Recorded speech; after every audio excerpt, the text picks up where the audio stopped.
swearing. Daily beans, daily beans. Daily beans, daily beans. Hello and welcome to the Daily Beans for Monday, July 19th, 2021. Today, the House Oversight Committee has launched an investigation into Arizona's fraudit as Arizona Dems call for the Attorney General to investigate possible election interference by Donald Trump. The judge in the kraken sanctions case orders Lin Wood to explain why she shouldn't hold him in criminal contempt. Current and former police officers are charged in a new Proud Boys indictment for the insurrection, and Marjorie, Taylor Greene, and Matt Gaetz are embarrassed in Orange County. I'm Allison Gill. And I'm Dana Goldberg. Dana, hello. How are you? How was your weekend? It was good. I'm doing okay. Getting through the days. There's so much crazy news.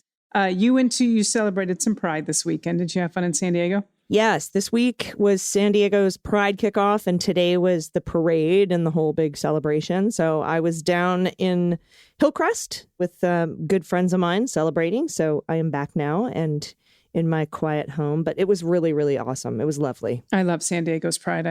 I've missed it. It's so good. And yesterday, I got to talk to Mary Trump for like an hour, and part of that is coming up later on in the show. We talk about her new book, The Reckoning, Our Nation's Trauma and Finding a Way to Heal. We have a lot of news that we missed this weekend besides everything I just told you. Some other cool headlines from the weekend include these. Illinois becomes the first state barring cops from lying while interrogating minors. I don't think they should be able to lie while they interrogate anyone. Agreed. 2 Colorado lawyers are facing sanctions for filing a frivolous election lawsuit. It's sanctions month, I guess. And Pennsylvania, North Carolina, and Oklahoma all reject private company third-party audits like the ridiculous Crazy Times Carnival that's happening in Arizona. So very good news. We'll go over that a little bit more in depth later in the week, but we do have the headlines I gave you at the top of the show, and let's get to those. Let's hit the hot notes. Hot notes. All right, lead story today, the House Oversight Committee, the United States Congress House Oversight Committee, has launched an investigation into the Arizona fraudit.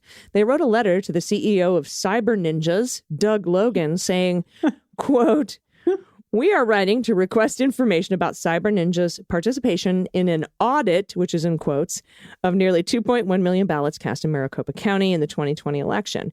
We are concerned about your company's role in this highly unusual effort, given Cyber Ninja's apparent lack of experience in conducting election-related audits, reports that the company engaged in sloppy and insecure audit practices that compromised the integrity of ballots and voting equipment, and were questioned by the U.S. Department of Justice, and evidence that you and other individuals funding the audit have sought to advance the big lie, in quotes, of debunked voter fraud allegations in the November 2020 presidential election.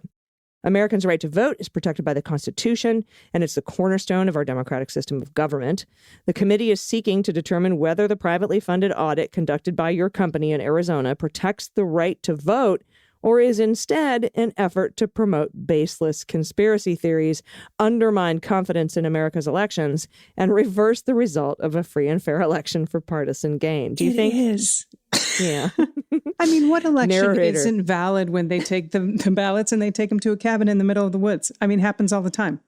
Right. And let's just take them up to Montana. It'd be totally legit. The committee then discusses those 3 issues, the lack of audit experience, the sloppy procedures, and the big lie. Then they make the following demands. For all these reasons, they say, the committee requests that Cyber Ninjas produce the following documents by July 28th. They don't have a lot of time here. Number 1, documents sufficient to show all individuals and entities with direct or indirect ownership, interests in, or control of Cyber Ninjas, including but not limited to officers, board members, and shareholders. Number 2, documents sufficient to show all the previous clients to which Cyber Ninjas has provided consulting services related to election audits. That's probably going to be a short list, maybe not an existing 0. list. Number 3, all documents and communications related to the engagement of Cyber Ninjas for the Maricopa County audit, including but not limited to the purpose of the engagement, the scope of the work, the role of the company, and the role of other individuals or entities. Number 4, all documents and communications related to payment or funding of the Maricopa County audit, including but not limited to the sources, amounts, terms, and conditions of such funding and any fundraising efforts. Number 5, all documents and communications related to conducting the audit, including but not limited to policies, procedures, audit plans, strategy, staffing and personnel, and security or integrity problems that arose during the audit, and any interim or final audit findings. We would like the findings, please. Number 6, all documents and communications related to the following allegations that have reportedly been considered by you or your company in connection with the 2020 presidential election, and then they list all of these things. All documents and communications related to formal and informal complaints related to the audit received by Cyber Ninjas from any source, including but not limited to federal, state, or county election officials, Cyber Ninja employees, or other individuals. I like that, just sort of anyone. Number 8, all instructions, directions, training materials, or guidance Cyber Ninjas employees, consultants, agents, volunteers, or representatives received relating to the audit. And 9, for the period between November 6, 2020 and the present, all communications involving you or any Cyber Ninjas employees, consultants, agents, volunteers, or representatives with former President Donald Trump, any Trump administration official, any formal or informal representative of Trump's campaign, legal team or political action committee, any representatives of Voices and Votes, Fight Back, America Project, or any other funder of the Maricopa County audit. Rudy Giuliani. Rudy Giuliani or any of his agents or representatives. Sidney Powell, Lin Wood, Patrick Byrne, that's the Overstock CEO, Michael Flynn, and Michael Lindell. They know something that we don't yet with the Michael Flynn thing. They go on to say the Committee on Oversight Reform is the principal oversight committee of the House of Representatives and has broad authority to investigate, quote, any matter, quote, at any time, quote, under House Rule 10. And Donald Trump, key allies, by the way, could be facing a criminal investigation in Arizona for all this bullshit. Last week, Arizona Secretary of State Katie Hobbs, also gubernatorial candidate, wrote to the state's Attorney General Mark Brnovich to urge him to launch a criminal investigation into Trump over the potential violations of state election laws. Hobbs made the request after the reporting from the Arizona Republic revealed details of the high-pressure campaign launched by Trump. Hobbs wrote that Trump and individuals, including his personal lawyer, Rudy, and GOP Chair Kelly Ward and lawyer Sidney Powell tried to influence Maricopa officials to stop counting. Remember when we got that to those text messages? Yeah. Hobbs cited comments made by Ward, et cetera, et cetera. On Friday, Attorney General Brnovich wrote back to Hobbs saying, will you give us your documents related to allegations of violations of election fraud? They're like, we want all your stuff. It's just like, cool, bro. It's all on the Maricopa County website, but whatevs. You betcha. All been certified. Thanks for asking. Oh, my goodness. Okay. Well, we're going to the Washington Post. So this is frustrating because when we say there's white supremacists everywhere, they are everywhere.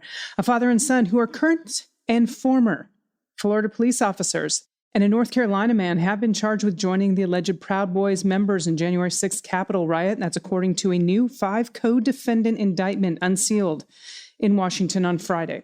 So we have Kevin Tito, is what he goes by, Tuck. He's 51. We've got Nathaniel Tuck, 29. And they're both of Central Florida. They were arrested and released on a $25,000 unsecured bond Thursday by a U.S. magistrate judge in Tampa.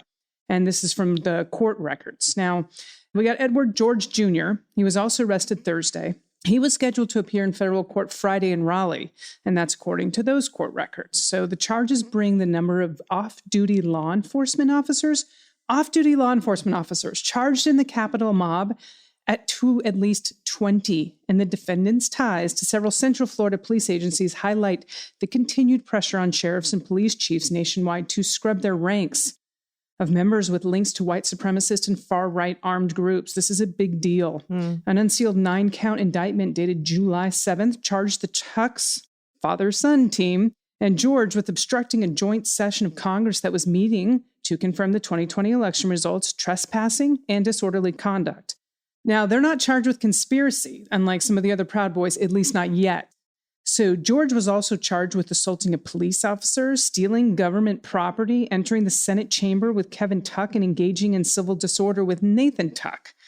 Now, on Thursday, Kevin Tuck resigned from the police department. Good. For Windermere, an affluent bedroom community near Orlando, whose residents include several high-profile celebrities and professional athletes. So that's where he was a police officer in Windermere. And he retired, and should have many, many years ago. Indeed. Waiting for his 29-year-old kid, the other Tito Tuck, to resign from North Carolina. All right. So we've been following the Michigan sanctions case against the elite strike force kraken assholes. We covered the hearing, which did not go well for them. And at the end of that hearing, Sidney Powell took full responsibility for the entire suit, because during the hearing, all of the players were like, this wasn't me. I didn't have my name on it. I had nothing to do with it. Yeah, whatever. But at the end, Sidney Powell was like, this is all me. This is my suit. It's all on me. Come after me. But then she went on a minutes-long rant of election propaganda supporting the big lie. Now, before the Zoom call, and this happens to any, and you'll know this if you're a reporter or you've logged into any of these court hearings, there's a huge warning in bright red, bold font that says, and we've seen this before, saying, you cannot record this proceeding and you cannot make any part of it public. Otherwise, you'll be violating, I think, Rule 38, some very important rule. So what did Lin Wood do? He did. He recorded it and posted it. He did. He posted to his nearly 1 million Telegram followers. And that's what he did. The bulk of his posting was Sidney Powell's big lie rant. Now, a lawyer for the city of Detroit immediately filed a motion to hold Lin Wood in criminal contempt for the stunt. This is beyond the motion for sanctions. They're like, hey, he violated this rule, this court rule. We file a motion to hold him in criminal contempt. And within 48 hours, the judge ordered Lin Wood to file a brief explaining to her, Judge Parker, why she shouldn't hold him in criminal contempt for violating that rule. She's like, you have, this much time to tell me why I shouldn't fucking do this. So they're all fucked. I'll stay on this story for you, as will Adam Klasfeld. If you're not already following him, you should follow him on Twitter because he will give you all the updates as they happen. He's there usually either on the calls or in the courtroom. So he's a good follow on Twitter to keep abreast. It is really unbelievable how bad these right-wing lawyers are at the following the fucking law. Like, it is really unbelievable how bad they are. It is. This is what they do for a living. It's really, really bad. You have a gift for me. Do you have a gift for me, Allison? I do. I have a present for you, and it's today's Schadenfreude. Thank you, my friend. Okay, after 3 separate attempts to hold an America First rally were canceled by Southland venues, organizers held an impromptu rally outside Riverside Hall Saturday. And a ridiculous fucking video by Matt Gaetz was posted on Twitter. Congress members Gaetz and Greene, calling her Marge, because that's all the respect she should get, were forced to downsize to a small protest. I can't. In Riverside, and are now threatening a lawsuit over the cancellations. So the Anaheim Event Center was the third venue to cancel on organizers. Anaheim officials say they expressed safety concerns with the private venue, and the operator shared those concerns. The event was also canceled at 2 previous venues in Laguna Hills and Riverside. And Allison, I think it might have gotten canceled in Anaheim because it was too close to Disneyland and there's teenage girls in the park. That would be my guess for Matt Gaetz. I can't. So Gaetz and Greene, they both spoke a short time each at the impromptu Riverside event. Yeah, you know what's really funny too? You make the Anaheim Disneyland joke, right? But I mean, what's interesting is something that was in this article that I cut out was because the city of Anaheim said, we're concerned about what was going to happen at those rallies and what was going to be said. That could be considered a First Amendment violation. And somebody said, hey, are you going to treat the Girl Scouts the same way? And my first thought was, yeah, keep the Girl Scouts far fucking away from Matthew Gaetz. Yeah, no shit. Last thing I want to see is a Venmo memo that just says cookies, you asshole. God. Thin Mints, no. The story goes on. This is a quote. They may try and this is Matt. They may try and shut down our venues, but we will take this fight to them in the courts, in the halls of Congress, and if necessary, in the streets, which is exactly where he had to do this little impromptu protest. Now, hinting at a lawsuit over the cancellations, Greene and Gaetz stirred the crowd up, and then they left. Supporters and protesters were gathered on opposite side of the street. Now, the rally was initially planned for the Pacific Hills Banquet and Event Center in Laguna Hills, but that got canceled there because we just want to stay clear of that, is what the general manager told the Orange County Register. We just want to steer clear of that. We just want to stay clear of that. Yeah, we don't want to get involved in that shit. It was then shifted to the Riverside Convention Center, but officials with the Rain Cross Hospitality Corporation, which manages and operates the city-owned center under contract with the city, they told officials Friday night the event would not take place. Now, according to reports, there were about 100 people there, and which is Tough, there were already 50 people there for another event, which is really interesting. Who knows what they were going to see at the time. The video's ridiculous. They didn't take questions. And as they were leaving, they were being booed by the crowd. It was pretty pathetic. I also don't know why they're doing an America First rally in California when their fucking legislatures in Florida and Georgia. Go home and do your damn job. I know. Well, yeah, they probably don't want to face their own constituents. But if they drew all 100 of those people, Dana, that is 1/4 of the largest crowd Mueller, She Wrote, Drew, went on tour for the podcast. I just want to say, like, every time we charted higher than Hannity, I did a little dance in my head, and now it's like, you can't even get 100 people out. When was the last time you did a comedy show and only 100 people were there? Seriously, a bunch of comedians on Twitter were like, dude, my merch line is longer than that. Yes. I wish people could understand, like, anyone who's performed in front of any kind of crowd in any capacity would be like, hey, if you do a show on the main stage at the Comedy Store on a Saturday night, that's 500 people. Like, we can only if you're in New York, when I perform in New York at the Duplex upstairs, it holds 100 in a very small little room. Yeah. That is a pathetic crowd on the streets of Riverside. Yeah, for like big name Congress people. Well, and you know what's... Let's also... Yeah. Orange County's always sort of been, we call it being behind the orange curtain. It was always Republican, but we flipped the shit out of it in 2018. We flipped that whole county blue. Sure did. And so I'm not super surprised. All right, everybody, we're going to be right back with Mary Trump. Her second book is now available for pre-order. It drops August 17th, but you can pre-order it now. It's called The Reckoning, Our Nation's Trauma and Finding a Way to Heal. It's an incredible book. I have an incredible conversation with her coming up right after this break. Stay with us. After these messages, we'll be right back. Hey, everybody, it's Allison from the Daily Beans. Weekday mornings, the story begins in California. The Times, a daily news podcast from the Los Angeles Times, gives you a West Coast perspective on the stories shaping policy and opinion. Join host Gustavo Arellano and a diverse range of voices every weekday morning as they cover the critical issues like only a team reporting from California can. From immigration to income inequality, climate change to racial justice, nativism to technology, The Times explores contradictions and hard truths of the Golden State and the nation through a West Coast perspective. Plus, I personally put some beans on it that you'll enjoy the unique stories and in-depth coverage as much as I do. Through interviews and original stories, The Times, daily news from the LA Times, is the podcast you need to understand the world and how California shapes it. Because of an issue that's in California isn't in your town yet, chances are it will be soon. Expect award-winning reporting, hard-hitting investigations, and LA eccentricities from the biggest newspaper west of the Mississippi. New episodes of The Times are available every weekday.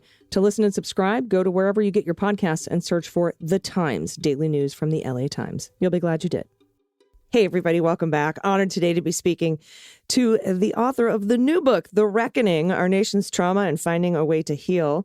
She also has another book out called Too Much and Never Enough. We just finished the book club. Please welcome Mary Trump. Hello, Mary. Hey, AG, how's it going? It's going well. I am back home. I'm home from the hospital. Everything is looking okay.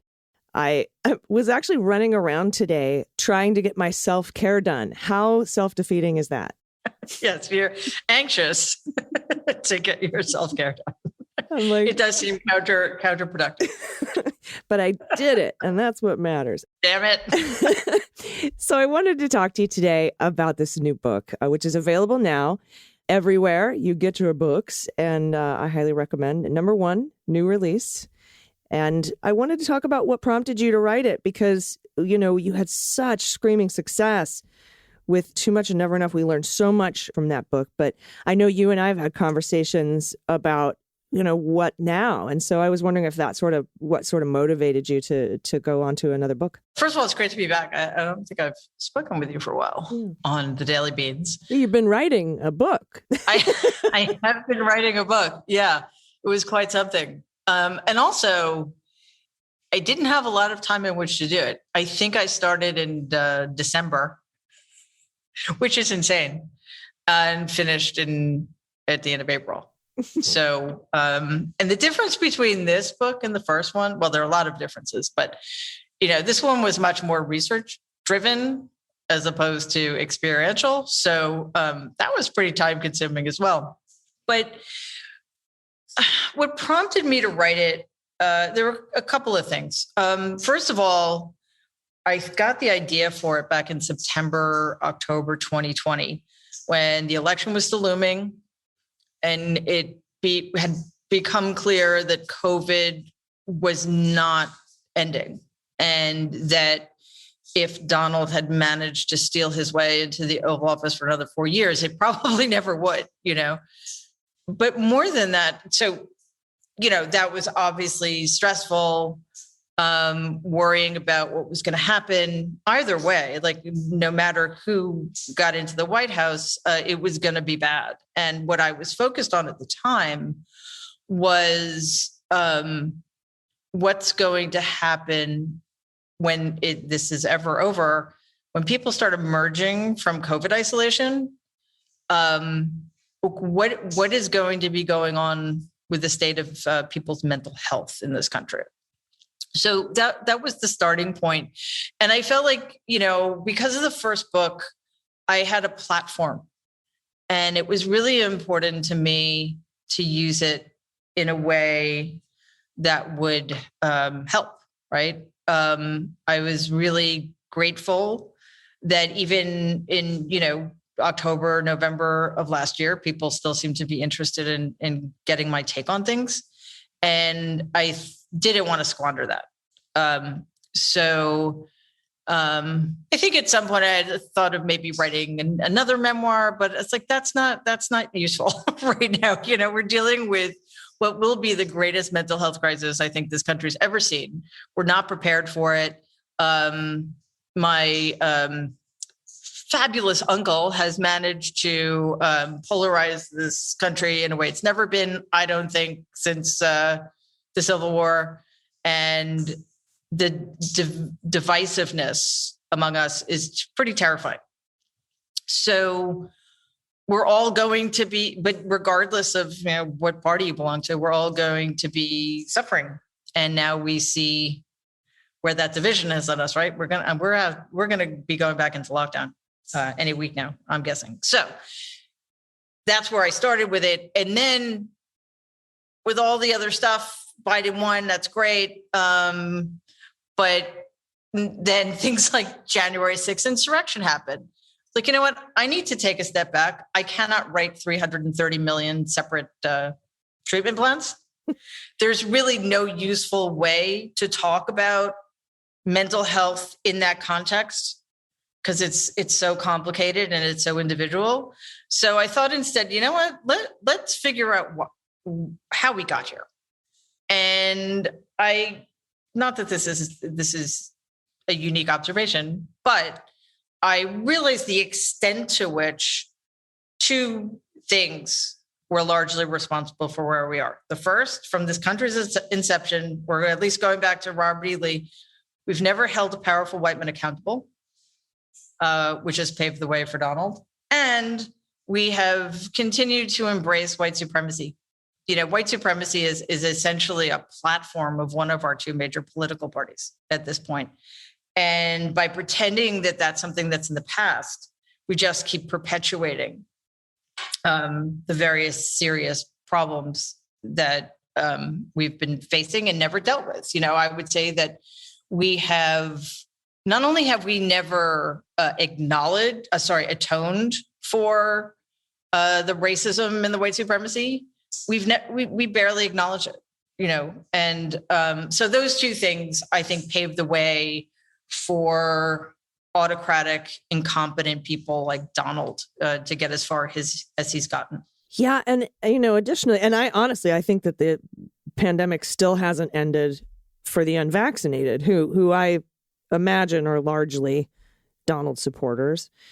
Because, we're seeing the statistics, 99.3% of hospitalized people for COVID are unvaccinated. But a lot of the folks I've talked to who, when we were opening up and, like you said, we're headed for another lockdown probably. But, as we were opening up, CDC was saying, you don't have to wear masks indoors anymore if you're vaccinated. Go travel, do the thing.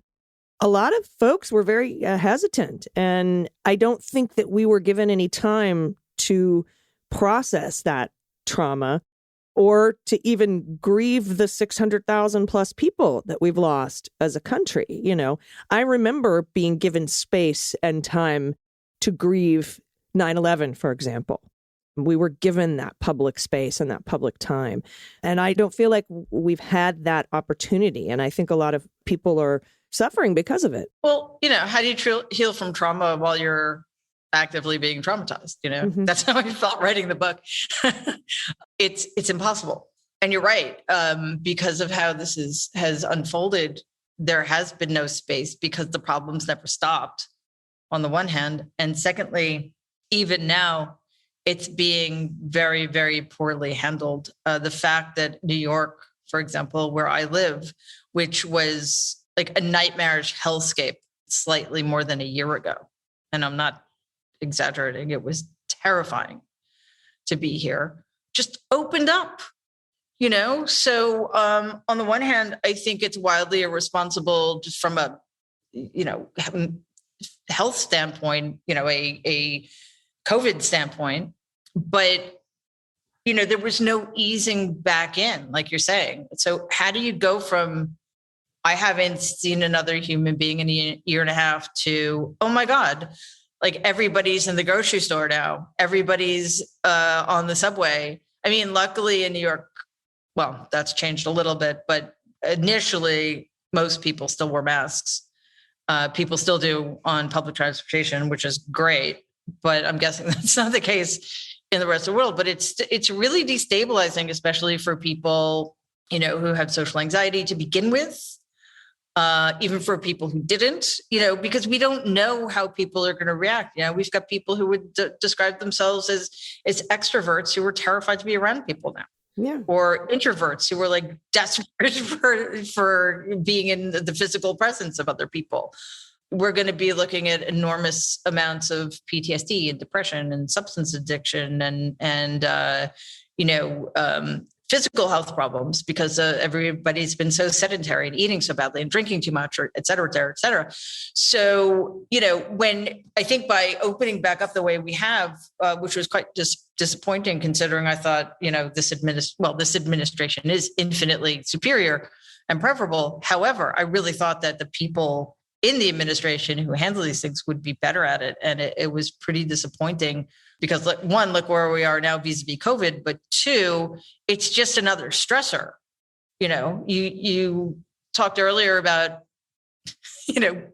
being under all this stress to go get your self-care. And it's kind of like that.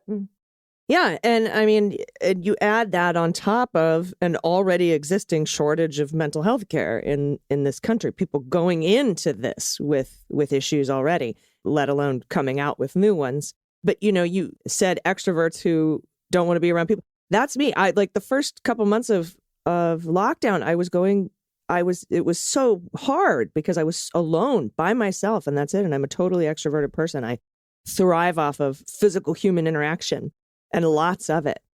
And then now, I'm invited to go somewhere and I'd rather really not because it drains me of energy. I feel like I got into a rhythm where I knew how to self-soothe and energize myself as an alone person. And now it's too much. Yeah. And, there's no way to know, right? Until you get into those situations. And that's part of the problem for people who haven't experienced these things before. I mean, obviously none of us has experienced a pandemic and a lockdown and, living in a government determined to kill as many of us as possible, especially if we're Democrats and people of color. But, and obviously I'm talking about the last administration, not this one, but it's the unexpectedness. It's not knowing what's going to happen. I have complex PTSD. I've had it for a very long time. I know you have PTSD. So I know, obviously it's not because of COVID. It long predates COVID. So I know what to look for. I'm not necessarily saying that I can do anything about it, but I know when I'm dissociating and that's some comfort, right? I know when a really bad anxiety attack is coming on and I can most of the time diffuse that. But if you've never experienced that before, that it also is going to add to the stress and the terror. And because, think about how sustained it's been. the levels of fear and anxiety, even if they don't result in, a diagnosable psychiatric disorder, it's taken a toll one way or another. Yeah. Yeah. And like you said, I've been living with PTS for a couple of decades. I'm pretty good at recognizing when I'm having a panic attack, when I'm dissociating, and calling it out, doing the evidentiary thing in my head where I list off the evidence to try to talk myself out of irrational thoughts, et cetera. But people who are new to that, it has to be extremely disorienting. I've talked to so many people who are like, the weirdest thing happened to me the other day. I got really dizzy. My vision narrowed. I had to sit down and my heart was racing. What is that? Am I in menopause? I'm like, that sounds like, to me, it sounds like a panic attack. Yeah. And they're like, well, but I don't have any panic disorders, And it's like, right. Well, we've been hit with this fire hose of assholery nonstop for 4 years. Right. So like you said, it has to take a toll. Hey, I have to take a quick break, but I want to continue this conversation. Will you stay with me? Absolutely. Thanks. Everybody, we'll be right back. Hey everybody, it's AG from The Beans. Recently, I made the investment to upgrade my mattress to get a better sleep. I also quickly realized I needed to put just as much thought and care into the sheets that I'm sleeping on night after night. I did the research, and for the cream of the crop, it's Boll & Branch. Boll & Branch knows high-quality sleep doesn't stop at your mattress. They started with a mission to produce the highest quality sheets on the market and make the world a better place in the process. The ultra-soft organic sheets are transparently sourced and produced in safe, fair conditions. I love that about them. Today, they're still the best choice for anyone who wants comfort that lasts. My Boll & Branch sheets look and feel amazing. The ultra-refined luxe fabric I picked out is distinguished by its spectacular drape and its silken feel, which I really, really love against my skin. So if you're looking to upgrade, I highly recommend checking out Boll & Branch for their incredible variety and quality. Their signature hem sheets are beloved bestsellers for good reason. They get softer with every wash. Buttery soft, lightweight, in 100% organic cotton sateen weave. It's perfect for all seasons. It comes in a variety of colors and in all sizes, from twin up to Cal King. Made to a higher standard with toxin-free processes and fair trade certification to ensure workers are paid fair living wages. To experience the best sheets you've ever felt, choose Boll & Branch. You can try them worry-free for 30 nights with free shipping and returns. And my listeners get an exclusive 15% off your first set of sheets with promo code DailyBeans at bollandbranch.com. That's Boll & Branch, BOLLANDBRANCH.com, and use promo code DailyBeans. And today's episode is also brought to you by Blue Blocks. I used to get the worst headaches and tired sore eyes after staring at the computer and screens all day. Thankfully, I found the solution to my computer blues, and the answer is Blue Blocks, BLUBLOX. They have a variety of amazing glasses. They're very, very stylish, and they solve all these very specific problems. I got the blue light computer glasses for headaches, sore eyes, and digital eye strain, and they also help solve watery eyes and fatigue. And they have the Summer Glow blue light glasses with yellow lenses to help with migraine, stress, anxiety, and low mood. The Sleep Plus blue light blocking glasses have amber lenses that help with poor sleep, fatigue, low energy, and jet lag. They're so good at jet lag. These are science-backed technology design glasses, and they're tested to ensure they really work, unlike other blue light glasses. Blue Block's stylish frames have been featured in QC and Vogue, so they look great too. I really love mine. They've really helped me with digital eye strain and headaches. Since wearing the Blue Block's blue light computer glasses, I can work on the computer all day and still feel amazing. With glasses for every need, Blue Block's glasses come in non-prescription, prescription, and reading options. Blue Blocks ship worldwide in rapid time, and they always have easy returns and exchanges. Their customer service is amazing. So go to blueblocks.com/dailybeans and use coupon code dailybeans, all one word, to save 15%. That's blueblocks, BLUBLOX.com/dailybeans. And again, use coupon code dailybeans at checkout to save 15%. All right, everybody, welcome back. We're talking with Mary Trump. Her new book, The Reckoning, Our Nation's Trauma and Finding a Way to Heal, is out now, hardcover. Pre-order, August 17th is drops. So everybody jump on wherever you get your books and get it. And before the break, we were talking about people being unprepared to handle opening back up or having the fire hose shit show turn off and, leave us. I remember when I was getting ready to flee from an abusive relationship. And right before that happened, the abuser went into the hospital for 3 weeks, almost a month. And over those weeks, I was like, hey, it's really nice here right now. I can bring my cat indoors. I wasn't supposed to do that. I can use a gray towel instead of a white towel. I can go and see my friends and have lunch without having to draw a map and check in. And so you start realizing that, but at the same time, it felt freeing, but it was also very terrifying. And that was inexplicable to me, but I imagine some sort of the same things apply here. Yeah. And it's all still unfolding against this backdrop of very disturbing political instability. We've been so betrayed and we're so tired, and it's incredibly destabilizing and disheartening and depressing and all those other things to realize that it's not over. We can't let our guard down. And how do you negotiate all of those things at the same time? And I'm not sure you can, because it makes it even harder to draw the line. Okay, what is a reaction to what's really going on in the world, and what is the knock-on effect of the isolation and the stress because of COVID, and what is legitimate psychiatric or psychological problem or physical problem? So we're still in this really amorphous, what's the word I'm looking for? Society, or whatever. I mean, our lives are still really amorphous. Mm-hmm. Sorry to be so eloquent, but because nothing's settled.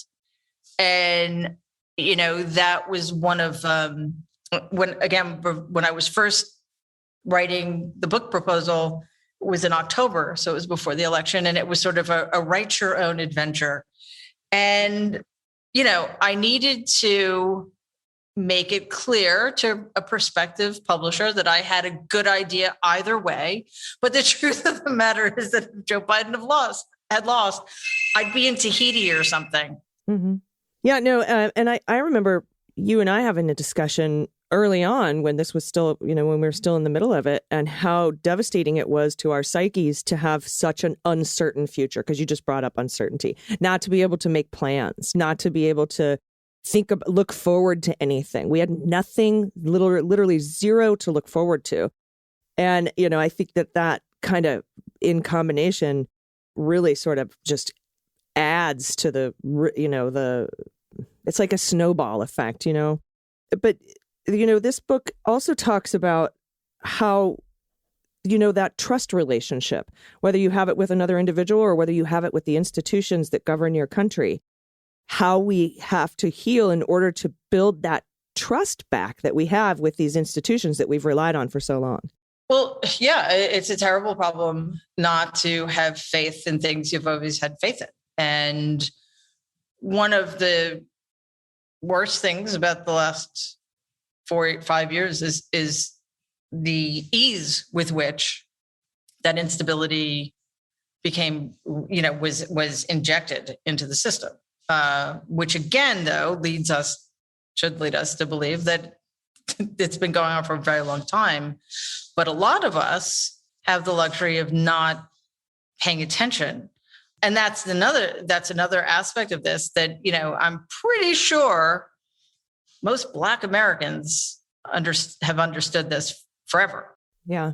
So I think it gives us an opportunity to recognize that, but it also gives us a chance to reimagine. But I don't think rebuilding you can't rebuild something that's if the foundation is essentially sand, and swamp. Mm.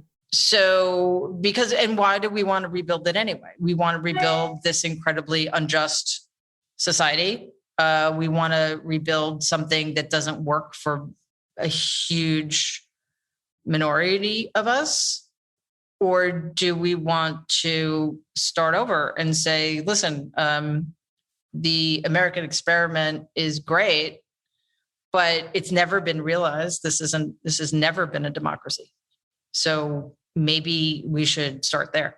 Yeah, I agree. Political ease of doing that aside, and considering everyone who's going to make it as difficult as possible to do that, because the white supremacists, they want that status quo. They're terrified of the quote unquote great replacement. It was the number one motivator for the insurrection and for Charlottesville and for all these militant extremist white supremacist groups out there. And so it's going to be a tough road. And in this new book, do you start to address how we can do that? Yeah, but I'm going to keep that a surprise. No, yeah, let's not give that away. Just so that you know, that's in the book, everyone, that you need to get. Yeah.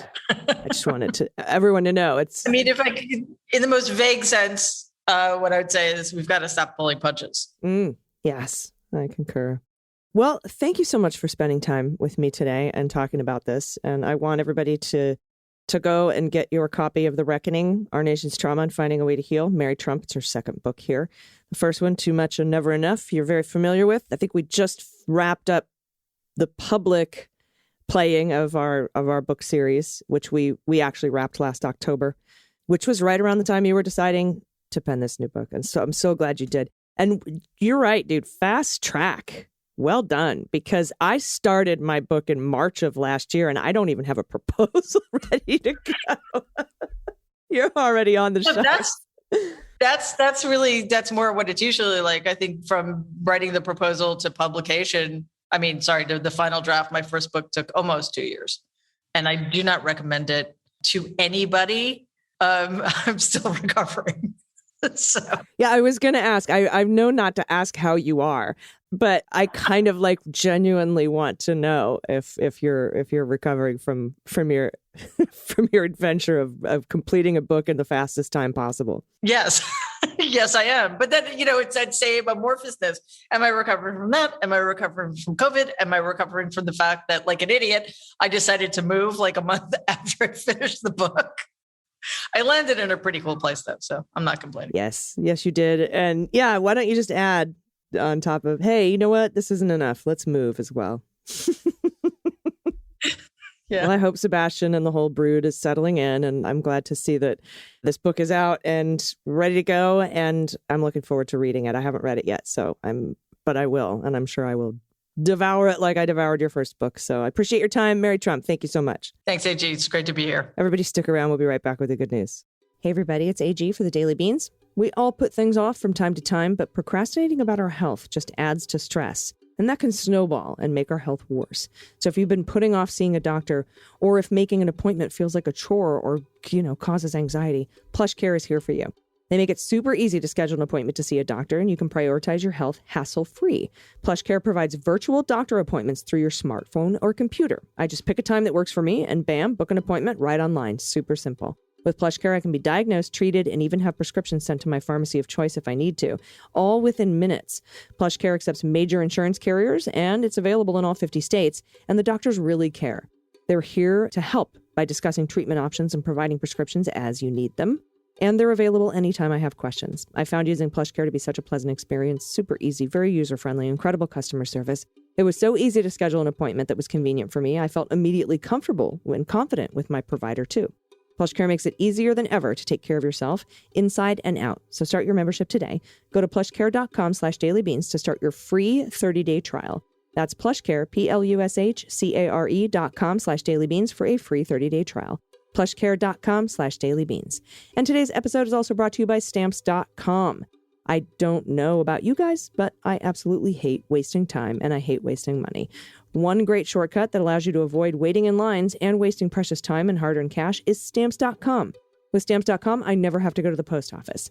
Mailing and shipping online is a breeze. They allow you to mail and ship anytime, anywhere, right from your computer, wherever it is. You can send letters, ship packages, and you pay a lot less with discounted rates from the Postal Service and UPS and more. Stamps.com has saved businesses thousands of hours and tons of money. You get all the services of the post office and UPS all in one place, plus you get big discounts, bulk discounts on mailing and shipping rates. I am a huge fan. Their service is so smooth and efficient. It is a must-have for any business of any size. With Stamps.com, you get discounts of up to 40% off post office rates and up to 62% off UPS shipping rates.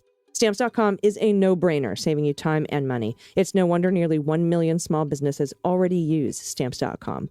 So stop wasting time going to the post office and go to Stamps.com instead. There's no risk. And with our promo code DailyBeans, you get a special offer that includes a 4-week trial. Plus, they'll send you some free postage, and they'll even send you a digital scale. There are no long-term commitments or contracts required. You just go to Stamps.com, click on that little microphone at the top of the homepage, and then type in Daily Beans, all one word. That's Stamps.com and promo code DailyBeans. Stamps.com. Never go to the post office again. All right, everybody, welcome back. It's time for the good news. If any good news you want to submit, or a confession from quarantine, or corrections, if I make a mistake, misheard song lyrics, shared swears, find the cat, whatever it is, anything you want to play, or a new game you want to suggest, you do that by going to dailybeanspod.com and clicking on Contact. I'm going to go ahead and kick us off with a submission from Hel. Let's do it. Hel, pronouns she and her. Hello, ladies. My husband turned me onto your podcast during the dark quarantine days. My commute is long and my brain needs food. You do amazing analytical work. Thank you. I think your Find the Cat segment may be mislabeled. The feline function is called catoflage. Ew. Our kitties do it with various degrees of success. Below, see examples provided by Ovinik, in varying degrees of catoflage. Ovi is our old man, the alpha of our menagerie. He's in charge of keeping in line or hiding from 2 dogs and a kitten turned 18-pound menace adopted by one of said dogs and a lizard. None of these photos probably rank above 8 on a 10-point scale for invisibility, but he tries hard. Look at the kitty sitting next to Toothless from Disney's How to Train Your Dragon. Like, you can't see me. Look, we're the same. Oh my God, that's really funny. Oh, yeah. I can barely see him on the pillow there. Oh, that one's a little easier. He's clearly visible on the pink couch. Oh my God, so cute. Oh my goodness. Thank you so much for the submission. This next one's from Anka, our dear Anka, pronouns she and her. Just before AG went on her vacation, I went with my youngest daughter on a road trip from Silicon Valley area up along the Northern California coast, then the Oregon coast, then to Portland for a few days, and then back south via Crater Lake. Oh my God. This was the best thing we could have done. It was great in that one. I, not my dear husband, was in charge, proving to myself that all in my family that, yes, I actually can organize the shit and be just fine. 2, after a horrific year of online learning for my high school-aged girl, where the failings of lousy teachers were magnified, making for a terrible academic year. She struggled through the best she could, but it did take its toll on her emotionally. So this trip was like a breath of fresh air to her bruised and battered psyche. I don't even know how they did it, AG, honestly. And we were able to spend some lovely bonding time together and create some fun memories. Yay! I have no idea why I haven't thought to do this before, but I suspect I will plan more in the future. Highly recommended to everyone. Anyway, I guess it's kind of sort of a good news submission, but feels more like a, quote, moment of gratitude, and I feel like screaming at the top of my voice just because submission. No pets of my own for pod tax. The family keeps me more than busy. But I am submitting the pics of some adorable cuties available at the Silicon Valley Humane Society. Oh, and a picture of my latest creative endeavor. Love you, ladies. Oh, and Anka has clearly been painting rocks, and they're actually quite beautiful. They're very sweet. And, there's 3 cats that you can see that are up for adoption, and they're beautiful. Layla and Piper look just like boobs, by the way. And then there's Alice. Oh, my God, they're so adorable. And those will be in the show notes. You can adopt them if you're in the Silicon Valley area. And I love the rock painting. My goddaughter and her mom, my best friend, paint rocks and then just leave them in people's yards. It's so rad. Oh, my goodness. I love these. Oh, my gosh. Asylum is a human right. Immigrants are welcome. Water is life. I love these. Science is fact. Oh, these are good. Love is love. Justice for everyone. Black Lives Matter. In this house, we believe, and we believe is in rainbow colors. Oh, I love it so much. Oh, my God. And I'm looking at this photo and dying inside from the cuteness. Okay. From MK from Atlanta, pronouns she and her. Hi, I've been listening to the pod since the beginning of Mueller, She Wrote. Here's a pod pet with a holiday cheer. No need to guess the breed. Jax is the cutest, most misbehaved, loving doggo I've ever had. Thanks for everything you ladies do. Look at the feet. Look at the floofs on the feet. And they're like ballerina feet. And then also she says, P.S. Any recommendations on how to celebrate my 25th next month? So if anyone wants to write in with any recommendations for MK from Atlanta on what you can do on her 25th, write them in, send them to us at dailybeanspod.com and click on contact, and we will take those recommendations and read them on the air for you, MK. Perfect. All right, I got this one. This one's from Hai Ting. First syllable is pronounced hi. Good, I did that right. Hello, Leguminati, glorios, feminine plural. Last week, a listener suggested donating frequent flyer miles to women in Texas who might not be able to access safe abortion. This inspired me to tell you about an organization started by some amazing friends of mine in New York City area, Bridget Alliance. arranges and funds travel for women who are seeking abortions but do not have access to their states or locations. This is awesome. Although it is terrible that such an organization is necessary, it's wonderful that it exists. I can't believe it took me so long to think of sharing this with your amazing community of listeners. It seems like a cause that many of us would be eager to support. The Bridget Alliance website is bridgetalliance.org. That's BRIGIDALLIANCE.org. Now for pet tax, I submit another photo of Igui. What do you think? Igui? Floor monster. Floor monster. So over the summer heat. Oh my God. Oh, he is. Look at it. It's also a big kitty. That's a very big kitty. He's got a big man face, too. That's so cute. Always makes me giggle. It will always make me giggle. Because of that first time, you don't know what a man cat face is. Those are good times. All right, finally from Tim, he, him, they, them. Hello, Beans Queens. I've been listening since the kitchen days, and I've heard every episode. Thank you for all you do to keep some perspective, truth, and sanity in our world. Thank you, Tim. Like many people, 2020 was an absolute shit show for me. The worst of it was that we lost my mom in July of that year. I'm writing to you on the 1-year anniversary of her passing. My mom worked for the Arizona Department of Insurance and ran the Health Policies Division for a while. She did many great things, advocating for people who weren't being treated fairly by insurance companies, and she helped punish and regulate those companies. I didn't learn this until after her passing, but she was one of the people who worked to have all newborns automatically covered on their parents' insurance for 90 days from birth. Before that, any children born with disease or defect would forever have a pre-existing condition. Oh, wow. Thanks to my mom and others, that changed. Despite being 80 and born and raised in conservative Arizona, my mom was a liberal lion and taught us well. She was a proud supporter of Planned Parenthood and took me to register to vote the day after my 18th birthday. I'm in love with her. On her last day, not really being able to get out of bed and feeling very weak, Mom asked for her mail-in ballot and made her choices for our primary election. We mailed her ballot that day, and she was gone the next morning. Oh, my God. 2 months later, when RGB passed, I sent my brother a single-word text. Fuck. He wrote back, at least Mom didn't have to see this. Mom was a huge fan of RGB and even kept an RGB finger puppet around the house so she could chat with her from time to time. When we later recounted this exchange to my mom's closest family member and friend, she replied to our comment about Mom not having to see it with, no, she was there to meet her. Oh, Jesus. I'm not a big believer in a concrete notion of the afterlife. But that thought makes me happy because I know they would get along famously, and it reframes what is tragic and what is good. In an attempt to do the same and actually make this a good news submission, yeah, what the fuck? Here's what's good about all this. She was my mom. She was my mom.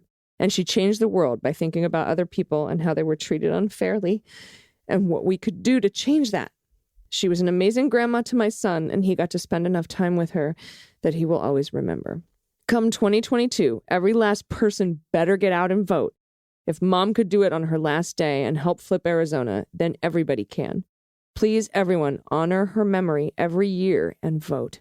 Her birthday was in November, so every time you vote, consider it a gift for Mary, my mom. I thought I was going to keep it together until the end. Tim, thank you so much for that submission. I'm so sorry you lost her, but she sounds like she was absolutely incredible and obviously raised a very good human. Oh, my God. All right, Tim, I'm going to go call my mom. Boy, I know. I spoke with mine earlier today. I needed it too. Oh, goodness.